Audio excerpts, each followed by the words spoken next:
নাম পড়ে দিই।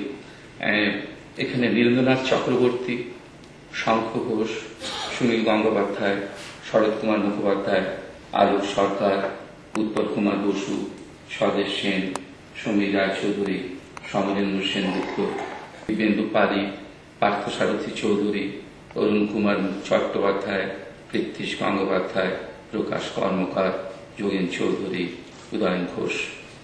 18 জনের নাম আছে, সবাই আসতে পারেননি।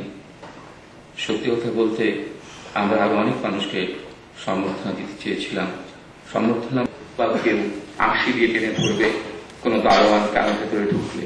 কৌরবে এরকমই একটা ব্যাপার করে ফেলা গেছে। যারা বড়রাও তারা অধিকার থেকে বলতেন বা বলেন আমার লেখা নেই কেন, মানে কৌরব এরকমই একটা ব্যাপার করা হয়েছিল। হয়তো এটাই কৌরবের চরিত্র।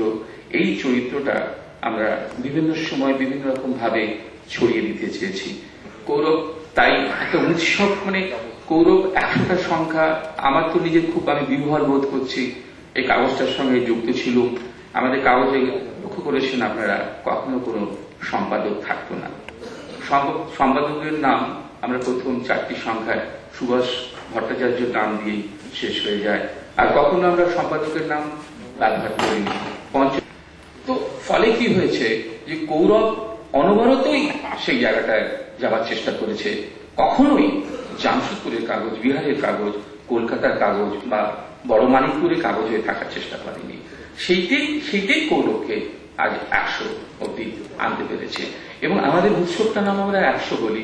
অনেকে জিজ্ঞাসা করেন আপনাদের তো 100 হয়নি, 98 হয়েছে, আপনারা 100 বলেন কেন? আমরা বোধ করি যে আমরা 100টা হওয়া, অনেক কাগজে হয়তো 100 হয়। সেদিন নীরেন্দ্র বলছিলেন তোমরা জমলে না, আর তোমরা প্রথম দিন তোমাদের যেমন দেখেছিলাম, প্রথম দিন তোমাদের যেমন উৎসাহ দেখেছিলাম, যে আনন্দ দেখেছিলাম, যে তেজ দেখেছিলাম, আজও দেখছি তোমরা সেই জায়গাটাতেই আছো। মানে দূরদমনীয় বলা যেতে পারে। মানে কৌরব চুল পেকে গেছে, আমাদের দাড়ি পেকে গেছে, আমরা ক্লান্ত হয়ে গেছি, দেখলে মনে হয় আমাদের নিশ্চয়ই বয়স আমাদের হয়েছে প্রায় 60-এর কাছাকাছি আমাদের সবার বয়স। কিন্তু যেখানটা আমাদের প্রার্থনার জায়গা ছিল, যেখানে আমাদের প্রার্থনার সঙ্গীত ছিল, যেখানে আমাদের করণীয় কাজ ছিল, মন্দির ছিল, সেখানে কিন্তু আমরা নিবেদিতই রয়েছি।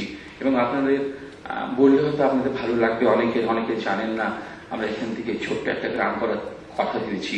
কৌরব থেকে একটা ছোট কাগজ, সে কাগজ ভাবে একটা গ্রাম তৈরি করার কথা।